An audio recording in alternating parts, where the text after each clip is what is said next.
Hey Samford fans, welcome into this week's edition of the Student Athlete Spotlight presented by Coca-Cola. I'm John McAfoose, happy today to be joined by Samford football starting quarterback Liam Welch. Liam, appreciate you being here. Thank you for having me on. Well, let's start by just recapping the spring season a little bit. A weird year in general, starting with the fact that you didn't play in the fall. You know, there was a question about whether you guys would be able to play a spring season. You do end up getting almost a full season in. You play 7 games. You go 4-3, and it's a season filled with ups and downs. You have some really tough, heartbreaking last-second losses. You also have some very convincing wins, including a big win over a ranked Mercer team last weekend to end your season. When you look back on the spring season, what are some of your takeaways about this year's team and what you saw out of the group this season? You know, in the beginning of the season, I think we were just happy enough to be playing some games. You know, it hurt to be canceled in the fall, but Coach Hatcher telling us that, you know, Samford was still trying to hang on, still trying to get those games in. That was good to hear. And then when we knew that we were ready to suit up in the spring, like, we were ready to go. We were all in, and just happy to be out there. So you know, I think it showed. Just, you know, offense and defense. I think we were just having fun and happy to be out there.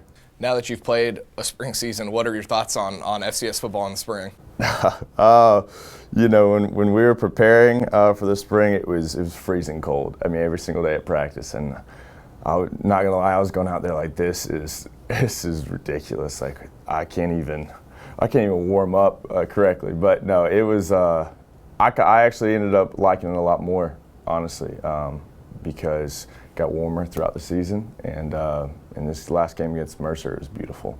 Well, let's talk about the season that you had, because you end the year leading the SoCon in touchdowns, passing yards, total offense, passing yards per game, averaging nearly 400 yards per game, and you took over that starting job in week 2 and held on to it the rest of the year.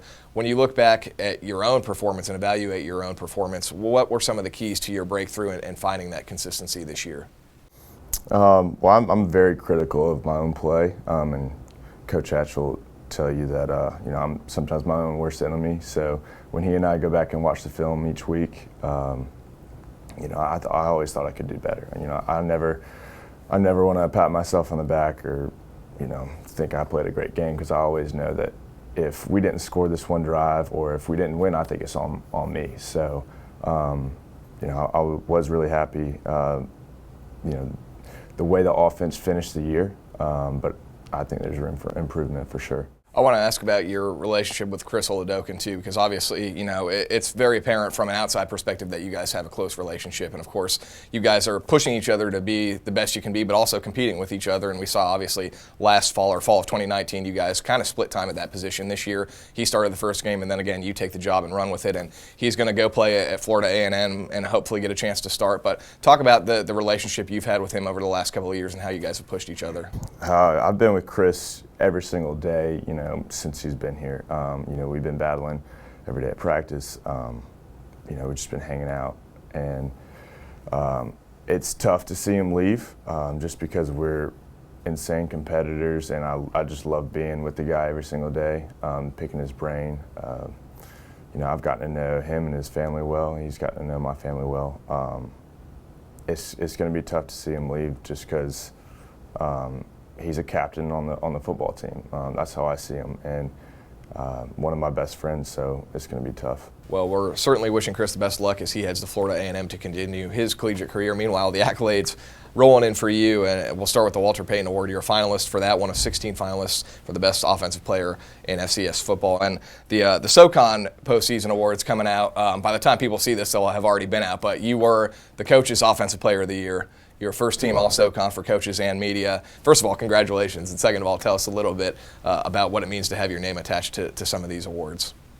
Wow. You know, I'm really thankful to be in the position I'm at. You know, I thank God for just giving me this opportunity. And, you know, I hope I've represented Samford well. But that's awesome. That's good to hear. Well, let's talk about the fall season. First of all, let's get this out of the way. It is official that you're coming back and you're going to play another year for Samford. It is, yes, sir. All right, well, let's talk about the turnaround, because after playing 7 games in the spring, you really don't have a lot of time off. You have a little gap now, but it's going to be a quick turnaround before you guys are out there playing again in the fall. Yeah, this is, you know, some waters we've never been in, you know, just such a quick turnaround. I imagine that fall camp won't be as hard on us as it has been in the past, just in terms of getting ready for the season, just because it is such a quick turnaround. We just need to get healthy for one, and then just get in the weight room and get our bodies ready. We had a really good shot to go undefeated this year, and our guys know that. It starts top down. Hatch is trying to get us going because he's like, guys, that was ours to win. So this coming fall season, we're gonna have our chip on our shoulder. We're definitely looking forward to that. All right, Liam, we're going to end with some rapid fire questions. We're going to do some about you and then some about the team. Okay. All right, we're going to start with some easy ones. Any pets at home? 2 dogs. What are their names? Ruben and Lulu. Okay. Any siblings? George and Joseph, 2 younger brothers. Favorite place to eat in Birmingham? Jack Brown's. If you weren't playing football, what sport would you play? Golf, 100%. Oh, yeah. Speaking of golf, you got to tell us the story of the shirt because you were telling me before. You got a little golf polo on. Just tell us the story of that. So I think it was last year for Christmas, my brother went into TJ Maxx in Augusta, Georgia, and just going through those shirts and ended up finding this Samford golf polo in the TJ Maxx and gave it to me for Christmas. And I was like, how in the world did you get a Samford golf polo? It was just super funny. I was like, what is it doing here? Getting the brand out there in Augusta, Georgia. All right, back to the rapid fire. Movies or TV shows? Movies, TV shows. I'm going to go movies. Okay. What's the best movie you've seen recently? Shutter Island. That's my favorite movie. Good film. What's on your pregame playlist? It's funny. It's a instrumental called Pizza Guy. Okay. That's a little different than I expected. Favorite play of the season? Probably Jay's touchdown to solidify the win against Mercer.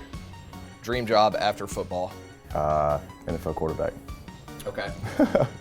Of course. How about like post football, like completely after your football career is done, playing, coaching, whatever?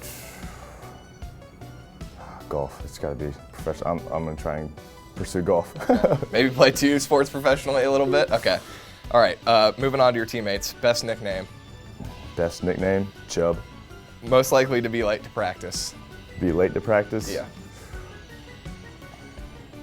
None of us. We're always ready to go. Good answer. Good answer. Can't throw anyone under the bus for that one. Who's the best role model for the underclassmen? I would say Armand Lloyd. That dude is involved everywhere on campus and fierce competitor always. Biggest prankster? Montreal, Washington for sure. If you're going to a desert island, what teammate would you take? Ooh, Chase Volpe. Okay. What teammate would you not take? I'm gonna say Mike Williams. Okay. Just because Mike's a big dude. He's gonna eat all my food. That's logical. All right. Last one. This is a bonus question from our boy Robert Burke. Best signal man crew in the country? Samford U. Obviously. Liam, I appreciate your time, man. We're all looking forward to fall. Thank you.